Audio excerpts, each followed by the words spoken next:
All right. Hello, everyone. Happy Monday. We're here again to discuss. Today is a health topic, Zoom, and it's a super hot one because I think this is the most number one question that I get is what to take for diabetes. And not to mention, it's just the number one question that I always get, but I mean, the population that has diabetes is insane. It has tripled over the past 20 years. This has surpassed global projections. Very sad. So we're on a very sad track. And this is a lifestyle disease. We want you guys to really understand that. And that's what we're going to drill in today. Drilling it. Because the reason I guess I feel like so strongly about it is because I know that it can be prevented. And it doesn't take that much work, but you do have to put the work in, but it can be prevented. Whether your family has everybody in your family has diabetes or not, this can be prevented. It does not have to be for you. Sometimes reversed.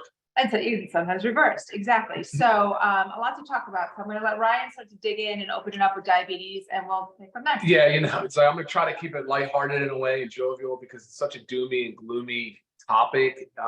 Like Lisa said, it's sad, but there is a silver lining, and that is that a lot of this can be prevented and much of it can be reversed, and what we're going to talk about today. So to get started though, let's do a quick, I want to identify a continuum of care, the way that it kind of flows. And this is just more of a sort of Western medicine approach to it. It's starting to spread global. But so if you go into primary care and you have your blood work done, you come back in for your checkup and you're reviewing your labs and you see your fasting blood sugar is a 95, whatever, high 90s.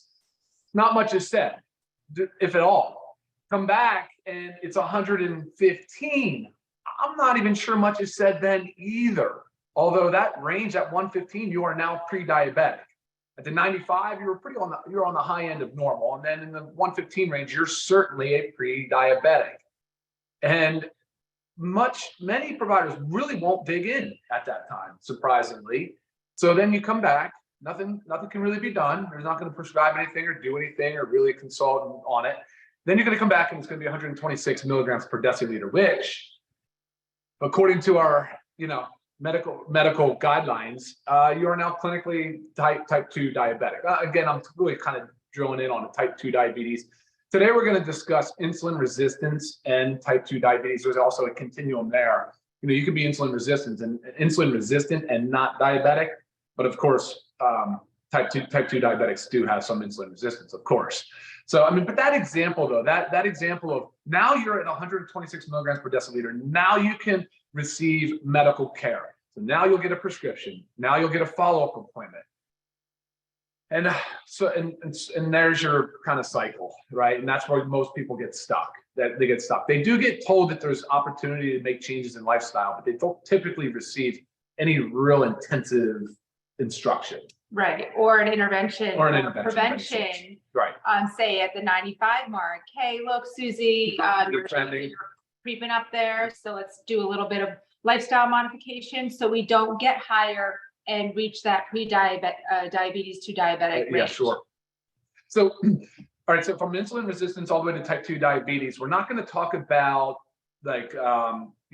drugs, medications, pharmacotherapy. We're not going to talk about insulin. We're not going to talk about checking blood sugars or really any of those numbers for the most part. Today's going to be more so about the costs, the implications, the things that we can do to reverse it, the positive approach to it, the lifestyle approach to it, and of course, the way that supplements can tie in along with other pillars of healthcare. So yeah, we'll kind of go from that perspective. So here's the deal. At least half of the United States population is either pre-diabetic type 1 or type 2. That does not cover the insulin resistant crowd. There's potentially insulin resistance in people that are young, skinny, but sedentary. And so there's a distinction as well. So insulin resistance is really, so what does that mean actually? That's probably what we should start with. Let's try to define that. It basically means that the body continues to release more insulin because the body is not uptaking blood sugar properly, or the body just doesn't recognize the insulin as well, the sensitivity to it, so that the blood sugar can be two ways. It can go elevated or it can kind of be normal, but there's going to be an increased amount of insulin. The body is overcompensating. It's not metabolically correct in this process. And so a lot of it has to do with metabolic dysfunction. That's another keyword I guess we should try to define too. So when you look at somebody and you talk about metabolic dysfunction, what does that mean? Well, there's clinically metabolic syndrome, which is 5 criteria. And if you have 3 out of that 5 criteria, that is technically metabolic syndrome. And that's high blood pressure, it's high triglycerides, it's high blood pressure, it's obesity, and I think it's low HDL. I said blood pressure, obesity, HDL, and then triglycerides, I think. But anyway, there's 5 criteria. If you get 3 out of those 5, you're metabolic, you have metabolic syndrome. But the word metabolism is really 2 things. It's catabolism and anabolism. So it's the body constantly making and breaking down. So anabolism is building things up. It's usually an energy demand, whereas catabolism is things breaking down and usually gives off, energy. So, yeah, I mean, that's an important distinction, because when we start talking about metabolic dysfunction, the next word that enters into the conversation is usually inflammation. And then you start talking about chronic disease. Like, Lisa, I get hit all the time. So many emails come in on like, how do I improve my sleep? How do I improve my stress? I have a lot of inflammation. I have knee pain. I have arthritis. I have brain fog. I have X, Y, and Z, other disease states. And I'm saying to myself, I don't know enough about this person, but I'm going to guess, I will bet that probably some level of the inflammation going on is due to insulin resistance. Right. I feel like I get the same common question too, or sometimes I get a question about, I've just been diagnosed with kidney disease. And I'm thinking, well, what caused the kidney disease? Are we talking like, are we diabetic? Yeah. So you really need to focus on like, what is the real issue here? And there are significant issues. There are significant issues. On the far end of the continuum is full-blown type 2 diabetes. And that is obviously needs to be treated with medications and intensive care, because very quickly type 2 diabetes escalates into some severe negative outcomes, right? So of course we know that insulin resistance and inflammation lead to the 3 big killers, right? You're going to talk about heart disease, you're going to talk about cancers, and neurodegenerative diseases like Alzheimer's and Parkinson's and dementia, right? So again, when I get these questions, almost always, I would say, I'm like, if I knew this person, if they're under my care, I would address their insulin resistance or their pre-diabetes or their type 2 diabetes, because we do know that type 2 diabetes increases the incidence of those chronic diseases significantly. And there's so many other quality of life measures that start to deteriorate and rapidly. So the number 1 cause of amputation is type 2 diabetes.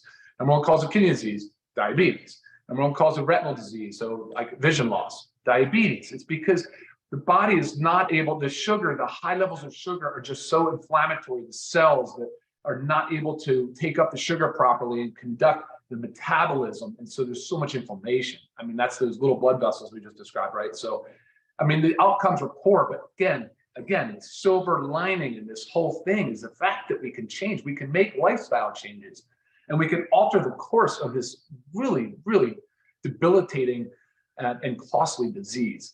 I mean, there's so many aspects of our society that you can point to and have issue with, but diabetes is one we have to address. The curve is still climbing on an exponential curve. We are spending unsustainably on it. People are unhealthy. They're losing their mobility, their loss of productivity. I mean, there's so many things that need to be addressed, and they can be addressed, but most of it's lifestyle. Right. Okay. So speaking about lifestyle, there's a lot of things that encompass that one word. So let's start with our supplements, which is part of lifestyle modifications, lifestyle. Sure. Let's do it. All right. So the way I kind of approach you'll never see us have a diabetes support supplement, only because that buys more into the reactive sick care model. It's not so much of a preventive or a root cause identification model. It's not educational in any way. I'm not trying to help you lower your blood sugar, so to speak. I'm trying to help you understand the course of your chronic disease and how to kind of correct the root cause. Does that make sense? Yeah. So a lot of the stuff here has to do with nutrients, minerals, antioxidants, so the phytonutrients that are in plants and fruits and vegetables, as well as muscle protein synthesis, because as we see often in people that are overweight or obese, which that is roughly 3/4 of our population, overweight or obese, and virtually everybody that is overweight or obese has insulin resistance, which, that's a big one. That's virtually everyone. And real quick, before I forget, how do we test for insulin resistance? There's obviously blood sugar fasting sugars, but that's probably not as reliable as an oral glucose tolerance test. So if you guys are out there and you're very concerned, if you're overweight, you're obese, or even if not, if you're at your provider and you want to know, you want to identify, oral glucose tolerance test is the way to go. Is that similar to like what I did when I was pregnant? That's the glucose load. Yeah, Okay. they give you a glucose You get to test. drink a nice, disgusting sweet drink. Yeah, exactly. And then they mount it to you every 30 minutes, I think, over 2 hours for your Right. insulin and your glucose levels, and then they can see how those two match up. But our approach to this was saying that, look, we know fat cell. Okay, how about this? We know that muscle cells are the biggest user of blood sugar, right? So it's better than fat, So, and with that said, lean muscle mass is probably the best, most effective way to start to correct blood sugar imbalances and insulin resistance. Right. So making sense out of that, it's more the more muscle that you have on your body, the better it's able to use the sugars in your blood. For the most part, I mean, simplified. Yes, the layman's terms, complete yeah. layman's terms. Yep. Yeah. So that way it's clearing from our blood. It doesn't have that chance to get into this high blood sugar level. Yeah, I guess that's a way to look at it. Sure. And we have so like vitamins, nutrients, they're involved in enzymatic reactions and chemical reactions in the body. And we just talked about how what say metabolic dysfunction is. And again, that word metabolism comes into play. Well, those are all biochemical reactions. When you think of like magnesium, to my mind, it immediately goes, there's like 300 biochemical reactions in the body that utilize magnesium. We know vitamin D plays a lot of role. In the multivitamin, you have the B complex as well as other nutrients and minerals. And so factor 4, you have an anti-inflammatory support system, right, with the ingredients in there.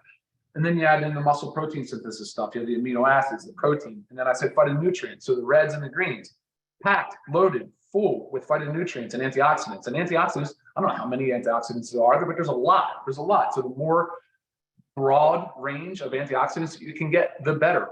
And that was the concept with using some of these like superfoods, high nutrient density, right? Not as common foods, not things that you won't find broccoli or cauliflower in here.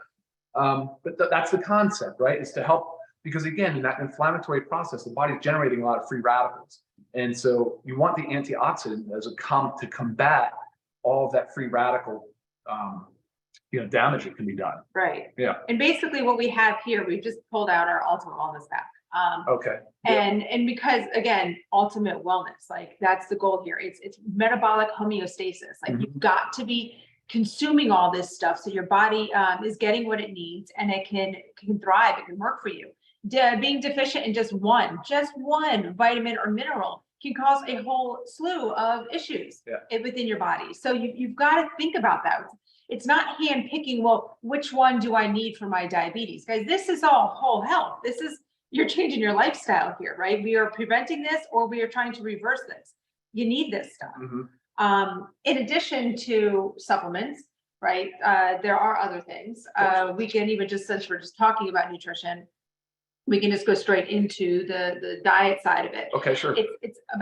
It's what you eat, how much you eat, and when you eat. Okay. These all play a big role in managing. I was going to say managing diabetes, not that. Preventing illness, but managing that homeostasis that we want, managing a balanced blood sugar. Eating a proper diet, it helps you lower your blood glucose, your blood pressure, increases your blood flow. It helps you maintain a healthy weight. It helps you put on muscle mass, helps you sleep better. I mean, there's so many things that a good nutrition can do for you. I was actually just reading this study that was talking about our timing of eating. And I know a lot of times we talk about, time restricted eating, right? Intermittent fasting. A lot of people, there are all different kinds out there, but a most common one is the 16-8, right? Where you're fasting 16 hours and eating for 8. And it's very common for us that we will, for the majority, that we fast throughout the day kind of till we hit our 16 hours. So maybe it's like noon or 1 o'clock, 2 o'clock. And then we have our eating window. But this study was showing that that we actually do better. Our glucose tolerance is greater in the morning. So think about if you just flip-flop that 16-8. Say we woke up and within an hour that we ate our breakfast. And then we ate for 8 hours. And then we did our 16-hour fast. After reading this, I just kind of thought like how that can really benefit blood sugar. So if you are one of those that does do intermittent fasting, try to see, and you do it in the later half of the day, see if you can flip-flop it. And if you don't do intermittent fasting, try to incorporate it into your lifestyle. That will definitely help. Another tip with diet is we know about food combinations, right? Don't eat fruit by itself. Don't eat carbohydrates by itself, because that causes a spike in blood sugar. And we want to work on a balance. I always talk about like peaks and valleys versus, rolling hills. We want rolling hills. So say you have your berries with some yogurt. You have the fat and the protein. That's going to help balance and stabilize that blood sugar. Same thing goes, what's another example?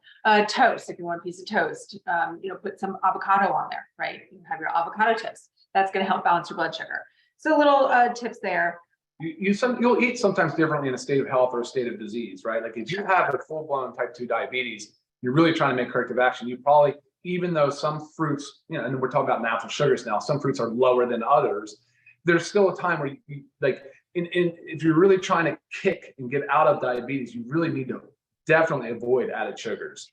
Right. 100%. Like no sugar added. No fried foods. It's a big one. No, I mean, sugary beverages is the first thing that comes to mind for me. Even the sports drinks. I mean, if you're an intense athlete, okay, maybe a sports drink. But if you're sitting on a couch or behind a TV, and no Gatorade, like no sports drinks, right. No fruit juices. Even if you're choosing fresh fruit, pick something that's low in sugar, like berries, blueberries, or strawberries, but maybe not figs or bananas. I mean, so you've got to start to educate yourself on the sugar load. That I would say is the biggest take home from this, for me anyway, for this call with regards to food. Avoid all added sugar. Right. Absolutely. And add the aminos in. If you're used to a sugary drink or some weird coffee thing like latte or whatever after mid-afternoon, go for something different. Grab the reds or the greens, or I don't care what it is. Just no added sugars. Right. You're going to have to adjust your palate a little bit, Sure, especially if you're used to very, very sweet things. Yeah. But that just takes time. And I promise you, it will over time. Things will start to taste sweeter even when they're not that sweet. I do want to remind people, guys, this is not just for diabetics. So if you're in that category, you're sedentary, but you're lean, you still potentially have insulin resistance. And that needs to be taken seriously. So dietary changes must occur, and it should start with eliminating added sugars. Right. And that should roll right into exercise, because you were just talking about, that being sedentary. Yeah, you can go as far down the literature rabbit hole as you want. Every time, without question, it ends with the same thing. If you want to reverse type 2 diabetes, it's exercise. Whether it's the anaerobic, type or zone 2, whatever it is, but you can find more information online. We don't have time to get into that today, but it is exercise. It is weightlifting. It is putting on lean muscle mass. I mean, it absolutely is. That is a fact. That is a proven fact. Exercise is the key component to lifestyle therapy, the key component. So like you could think you're doing everything right, but if you're sedentary, guys, the sickness and disease is still gonna haunt you, creep up. It's inevitable. It's the uptake of glucose. It's the way that your body uses sugar. And the one organ that probably you should drill in the most on is the liver. I mean, the liver plays a huge role in the management of sugar. Right. And even specifically for diabetics, this is like the recommendation is 150 minutes of moderate to vigorous aerobic exercise. So that's like your biking, your walking, your jogging, anything that's getting your heart rate up and kind of sustaining it up. Spread over at least 3 days per week to minimize consecutive days without the activity. Yeah. Okay, so divide that 150 up through the week, if 3 sessions or more. And then also you need to do resistance training. Sure. And it recommends for diabetics 2 to 3 resistance training sessions a week on non-consecutive days. The goal is to get your body doing something every day. Say one day you do 30 minutes on the bike. The next day you do some resistance training. You don't have to have a gym membership. Go into your garage, go outside in a room, use your body weight, but that's resistance. You have got to be doing this stuff, and you can easily buy bands and whatnot on Amazon for super cheap, guys. I mean, this does not have to be a lot, I promise you. But goal is you have got to move your body on most days of the week. So exercise, nutrition, sleep is another one. Sleep's right up there with those 3. Okay, so sleep is an under-recognized factor in type 2 diabetes. what it does to your blood sugar and insulin resistance with lack of sleep. And typically this is not getting enough sleep. I think this is what the study that I was reading was most based on, because that's also what's going on in our population. We're not getting enough sleep. We're not allowing ourselves enough time. We're too busy. We're too stressed. There's too much light. You know, so cortisol production shoots up. Right. Well, that's another one. So sleep and stress kind of in a way go hand in hand, but blood sugar levels rise in response to stress hormones being released. Okay, so if you think about it, like it's a vicious cycle. We're stressed out, so we're not sleeping, then we're not sleeping enough, so we're stressed out, and our insulin resistance is through the roof. And these are all just pieces to a puzzle. When we talk about all these lifestyle things, from supplementation to diet to exercise to sleep to stress, these are all pieces to a puzzle that you've got to put the puzzle, you've got to do it all. So if this is overwhelming right now and you're like, well, I don't know where to begin with one thing. Say, look, I'm part of LiveGood. I'm going to go and I'm going to get myself that ultimate wellness pack, and I'm going to get on a supplement regimen. Then once you get that solid down, then work on the exercise. Okay, incorporate that, and little by little put your puzzle together. And that's the goal, right? To have this one big piece, and we're working on prevention and hopefully reversal of diabetes. Number one, avoid added sugars. Then go to the supplements. There, okay. I have to say Truth be told, yes, we got to avoid those added sugars. I mean, added sugars too can just come from like sitting on the couch and snacking on crackers. I mean, those crackers add up. That's all carbohydrate sugars. So it's not just like reading the sugars. Those, yes, I understand, added, but do read your labels because they sneak sugar into a lot of things that you would never, ever even know. Yeah, Google like some different words for sugars, because they'll hide them under words that you would never think that it was sugars. You've got to make sure you're preventing that. Look at the grams of sugar, yes, but also, read the ingredients. Cool. Try some questions. Oh, I know I do have one, Ryan, for you that I got the other day. So someone was saying that their whole family has diabetes. So they're on their way to being diabetic themselves.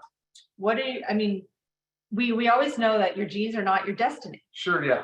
Sure. And that's the topic of epigenetics. And you talk about that quite a bit, epigenetics, right? Actually, I'll just cut right to it. If both parents have diabetes, the biggest predictor for the children to get diabetes is insulin resistance. So again, if you have a strong family history of diabetes, measure and try to find out if you have insulin resistance. That is key.